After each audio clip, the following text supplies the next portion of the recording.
Welcome as we continue our series of practical guide of Islamic laws of inheritance.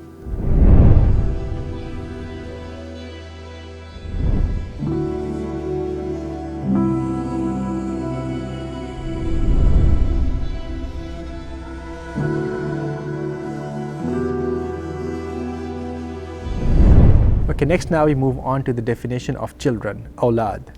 Now this term awlad is very common, but when we talk about matters of inheritance, awlad means a certain list of relatives.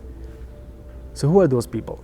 Now if this is the person who died, then the awlad will include their son, daughter, son, sons, son's daughter, and then son, son's son, and son, son's daughter. So these are the 6 relatives that are included in awlad, and the other ones are not.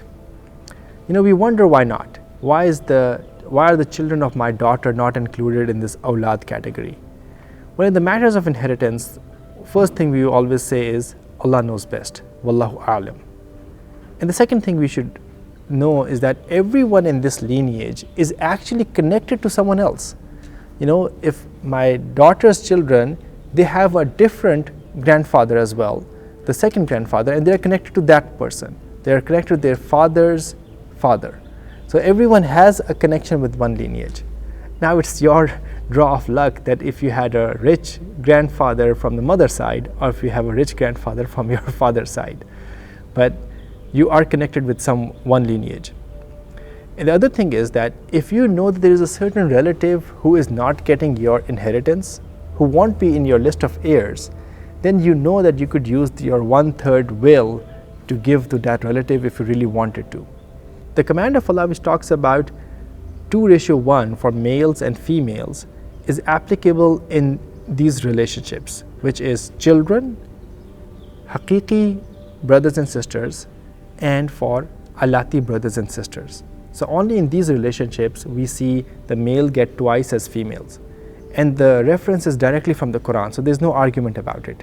Allah says in Surah Nisa, verse number 11, يُوصِيكُمُ اللَّهُ فِي أَوْلَادِكُمْ لِلذَّكَرِ مِثْلُ حَظِّ الْأُنْثَيَيْنِ فَإِنْ كُنَّ نِسَاءً فَوْقَ اثْنَتَيْنِ فَلَهُنَّ ثُلُثَا مَا تَرَكَ وَإِنْ كَانَتْ وَاحِدَةً فَلَهَا النِّصْفُ.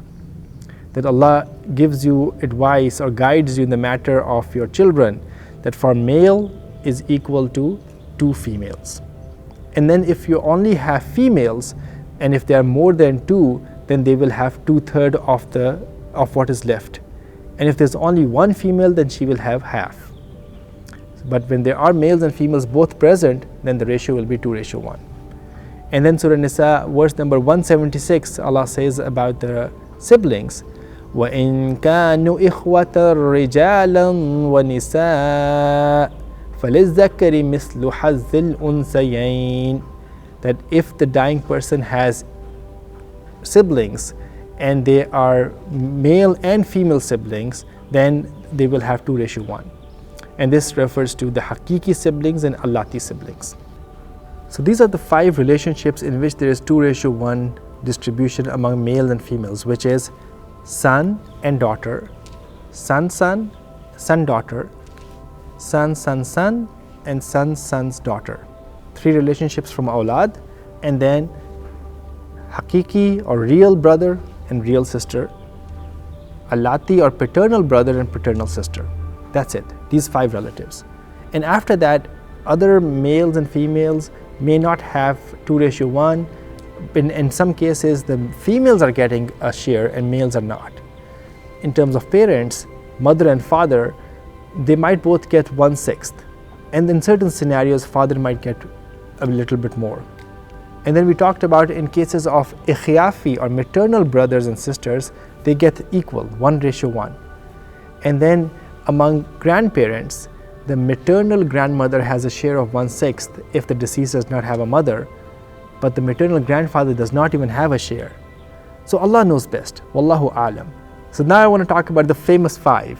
So these famous 5 are not from the Kung Fu Panda, but these are the 5 relatives who will always get a share in any circumstance that they are in. So those relatives are a spouse, so husband or wife, mother, father, son, and daughter. So these 5 relatives will always get a share from the deceased.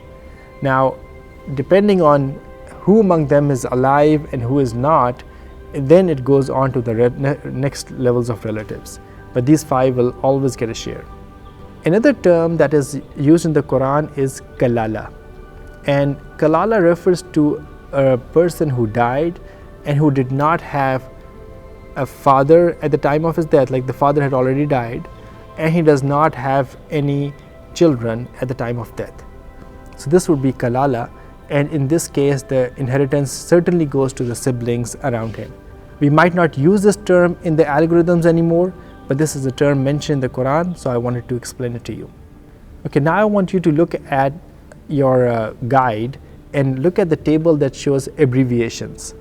In this you will see that we have a list of abbreviations and the relationships that are mentioned. Like for husband we will use H, for wife W, mother, father, father's mother, father's father, mother's mother, son, daughter, son's son, son's daughter, and the list continues. So take a look at this list and get familiar with all these relatives, because we'll be using these abbreviations in the tables that are used for calculating, and I want you to be familiar with all those relationships so you can understand who are we talking about when it comes to calculations. Okay, this concludes our lesson, and we will now move on to something very exciting. It's about math and fractions. But you know what? There's something waiting for you in the next session. Join us there.